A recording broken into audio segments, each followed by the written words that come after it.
Když děláte klasickou prohlídku mostu. When you do a regular bridge inspection, you need some kind of platform or movable equipment, ladders and so on, which is very complicated and expensive.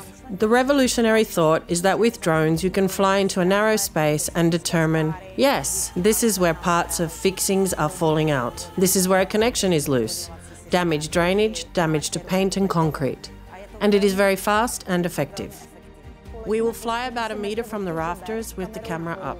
In LOCHKOV in Prague, we deployed the Helios anti-collision drone and the Mattress M210 autonomous plane, and we were working on a project for the Department of Transport where we were looking for uses for this equipment.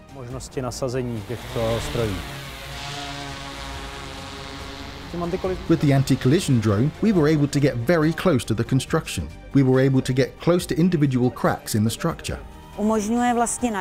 Flying makes the inspection very fast. We can roll right on the structure, spot issues where they may be. The second drone has a camera with a 30 times optical zoom, and we are able to spot details from farther away too. We'll fly closer, zoom in and measure the cracks. Look, here are the issues. Let's make it larger so I can see what type of issue. We were the first to be able to legally get to a bridge of this type with a drone. It wasn't easy. We had to check with 7 different organizations which make decisions about whether something like this can be done here. It took more than a year and a half to get the permit to do it. The typical process is that a crane is rented and secured on the top of the bridge. Then using a U-shaped device, the technicians can get underneath the bridge. Of course, that requires blocking off one side of the road on the bridge. When one of the lanes on the bridge is closed, it is very dangerous if a truck hits it. This has happened before in another country. We used to rent a lift from Germany and the daily cost was about 80,000 Czech crowns, and the inspection lasted 4 to 5 days. Today, the Department of Transportation has the lift, but it isn't free to operate. We are able to do the inspection in 1 day. Then you look through the footage for 2 to 3 days at home, warm and comfortable, and your findings are made into a full documentary that can even be forwarded straight to the court in the case of suspected bridge failure. You can always return to the evidence, so it is not based on the subjective opinion of an inspector. This crack, yes. Let's take a picture. On this particular bridge, we found that there was seepage through a failure in the insulation system. There were too many cracks.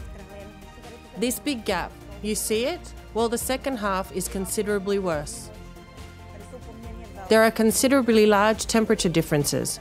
When the bridge is heated, it moves sideways up to half a meter, and that can cause such failures.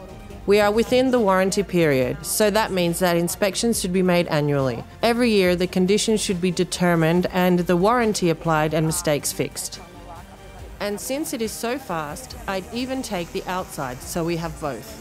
The point is that we know the abilities of this unique technology so we can get the most information out of it. Now we are actually debating another technology, a scanner drone, which allows spatial modelling in 3D, which will be used for bridge evidence and refurbishment planning at a 21st century level. Na úrovni 21. století.